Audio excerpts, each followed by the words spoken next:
While playing Armored Core 6, I realized I might be missing out a little bit, only playing things with a mouse and keyboard, so I decided to pick up one of these bad boys. That'd be the Microsoft Xbox Series X controller in the Icebreaker color scheme. The color absolutely does look cool, but really I picked this one up because it was what was on sale when I walked into my local store. After bringing it home, I ran through some of my games, checking to see what was compatible or not to really get me back into the swing of having joysticks to my thumbs. I really needed something arcadey, something easy to pick up but widely engaging, something new. And there it was.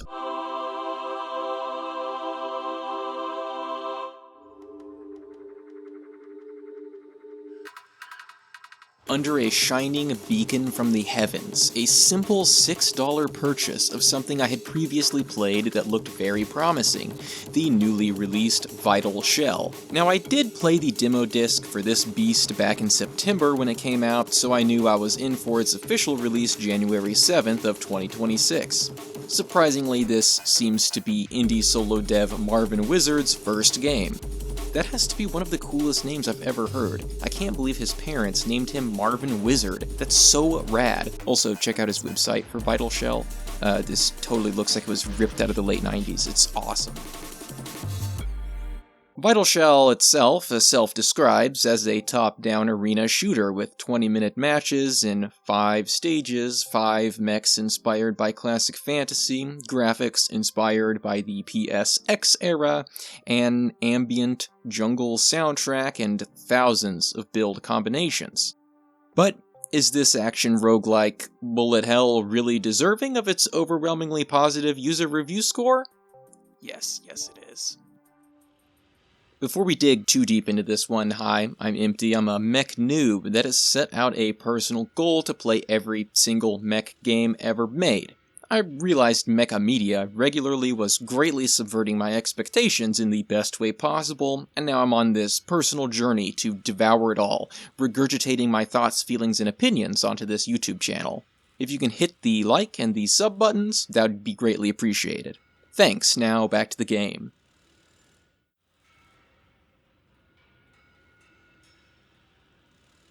This one doesn't have a story in any traditional or solid sense given its arcade stylings, but there is a sort of loose idea that we can kind of put together here based mostly on my own conjecture. Koenig is the last knight left uncorrupted within these realms, or solar system planets, spiritual planes? Anyways, Koenig's gotta fight through these swarms of, golems, whose recurring design choice seems to be a bald statue head. Our hero blasts these bald statue heads while collecting weapon upgrade gems and leveling up. I wonder if these bald heads are constructed of the same material and magic that makes up our weapon attuning gemstones.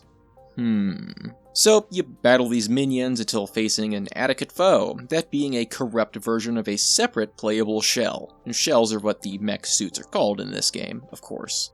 The first being Bloodfang, which is a rogue type found in the island ruins. After this, we move through to the Ice Caverns to rescue a wizard named Mirage, the Sylvan Cloister for our Ranger, Sidewinder, and the Molten Core for our Dark Wizard archetype, whose name is Meteor. After all these heroes of the realm are reunited, the final stage is a space platform called the Observatory, where we face off with the likely root of evil, which is a celestial dragon named Mervan. Now, I'm not much of a linguist, but I'm led to believe that this is an anagram of the developer's name, Marvin. Can you believe that this guy self-inserted himself? And as the villain?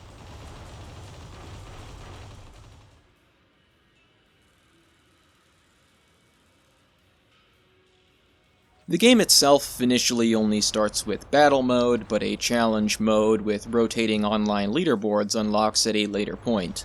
In the battle mode, you select a shell and which stage to play in. Each stage is broken into 20 waves that last roughly a minute, where you auto-shoot to survive swarms of various enemies. Most of which are these human head statue things I described earlier, but also things like eyeballs and slimes. They have a variety of attacks like charging or shooting and seem to come in a few different strengths. Sometimes there will even be mini-bosses with their own health pools, and when you blast down all these creatures, they drop little purple gems that grant experience points, which help you level up. Between each wave, there is an interim period that allows you to pick from a choice of rerollable stat upgrades. These are things like health, damage, dodge, lifesteal, potency, attack speed, ranged, etc. They're all upgrades. Periodically, you'll also get shell protocols, which are special passive buffs, like increasing armor each wave or having random lightning strikes take out enemies. On top of that, there are active abilities, like summoning a shield or having one big giant blast, and these are called specials. They require a special charge token to use, which drop from the enemies, sometimes. Even further, you'll get slowly equipped with more weapons entirely. When you first start, your chosen shell will only have its starter weapon. For example, Koenig starts with the physical damage Hand of Justice, but by round 20 will have a total of 3 weapons. These all come with their own set of stats, damage types like physical, elemental, force, special potency abilities. Furthermore to this, each weapon becomes upgradable up to 4 different times with gem collection, and depending on which 4 gems installed, will get an even more powerful resonance effect. I believe these gem stat upgrade choices were inspired a little bit by the elements present in the Magic the Gathering card game. Okay, so maybe I'm making this sound a bit more complicated than it really feels when you play it. You blast stuff for 20 minutes, upgrading all along the way till a boss fight at the end. After that, the run is over, and you'll basically start over for a new 20-minute run. But each time you play, you'll also earn experience toward filling out a Pillar of Devotion. Leveling up these devotions upgrades stats permanently for all shells going forward and also unlocks a bunch of other cool things to start popping up into the selection of level up choices the next time you play. This creates a very fun and addicting gameplay loop that makes you constantly feel like you're moving forward in progress to unlock build variety as you claw at that elusive S rank for each stage, and that isn't even to consider the thrill of the online competition with the ever-changing challenge mode.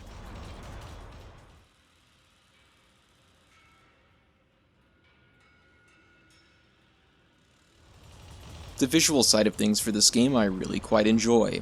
I guess I have a soft spot for all things low poly. I haven't quite decided if that's completely out of nostalgic habit or because I like its readability when it's done well. Everything is strongly color-coded and easy to read and never feels like brain overload over a fixation on something like realism. As a general design choice, I'd also say I really like the combination of medieval fantasy applied to mecha futurism here. I liked it so much I even made a separate video just talking about the shell designs. Something I didn't mention there was how the stages seem to reflect that as well, mostly. It's almost archetypical in fantasy for media to start in some utopian lush green before culminating in a fiery volcano, and that sort of thing happens here. The last stage is in space, though, after the volcano one, which maybe is an allusion to more JRPG-type god-killing scenarios. I will say the lowest point with graphics for me is the general enemy design. I'm not very impressed with these bald head statue things. I guess you do need a bunch of mindless fodder to be blowing up, but maybe it's just a little too weird for me. Don't get me wrong, it is memorable, because it's weird, but I don't know how much I'd say I like it. For some reason, I can't shake its aesthetic association with the whole vaporwave music trend that blew up the internet in the mid-2010s with things like Macintosh Plus's Floral Shop. Now that I think about it, the overlapping themes might not be a coincidence.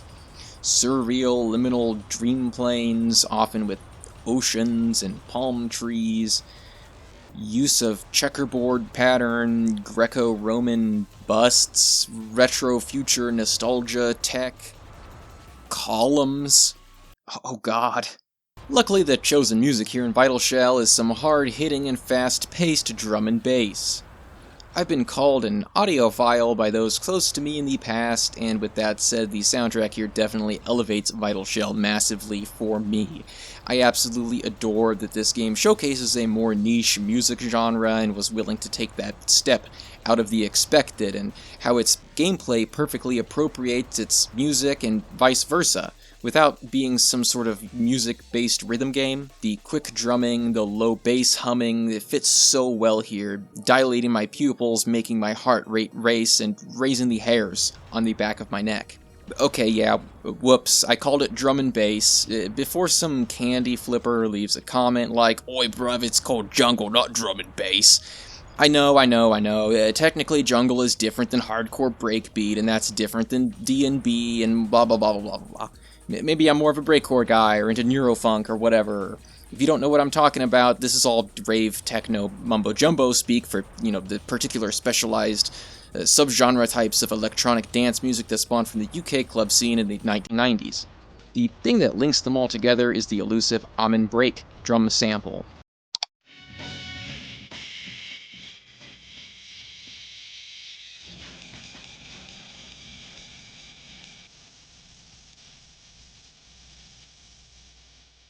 You've totally heard it before, and it's a derivative, of course. This is actually a sample of a 4-bar drum beat by Gregory Coleman of the American soul band The Winstons as he played their 1969 song Amen Brother.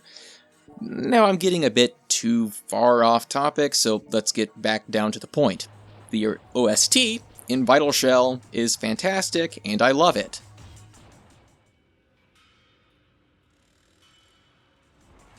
In terms of bugs, errors, problems, all of that sort of thing, I think I only experienced something like this once, and that was for some reason the game client booted into windowed mode and was stuck basically on the corner of my screen. There is an update post on Steam here, in which case Mr. Wizard himself is aware of the problem. I guess it's a sort of mystery bug that happens with Godot 4 engine. Other than that singular instance, I didn't have any problems with bugs. I think there could be minor gripes here about things like balance or functionality of online challenge mode, like that prankster on the leaderboard who had a top score of a negative time limit, but these are pretty minor issues that seem to be getting touched up, reworked, and refined as the days go by. In my 10 or so hours of playtime, I didn't ever find any of it noticeable or off-putting or bad enough or whatever to feel the need to really scrutinize it. That said, if you aren't into Survivor's likes as a game genre, this one's not going to turn any tides for you. If you hate drum and bass music, you're not going to like this game. If you think the bald head statue enemy things are just too weird, maybe skip out on this one. If I really wanted to push myself to complain about the game, I don't know, maybe say it could use more variety and variation, more maps, more modifiers, more playable shell choices. I was actually kind of disappointed that the Ice Cavern stage didn't have me slipping and sliding around everywhere.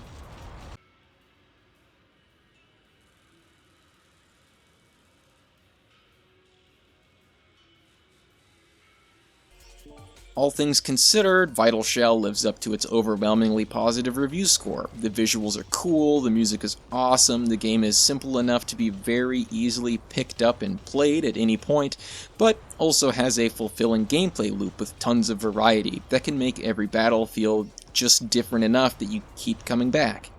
At some point, I saw someone describe this as a cheap game you'd have to settle for in a bargain bin back in the day before bringing it home and being blown away by how straight up fun it was, despite coming across as being so unsuspecting initially.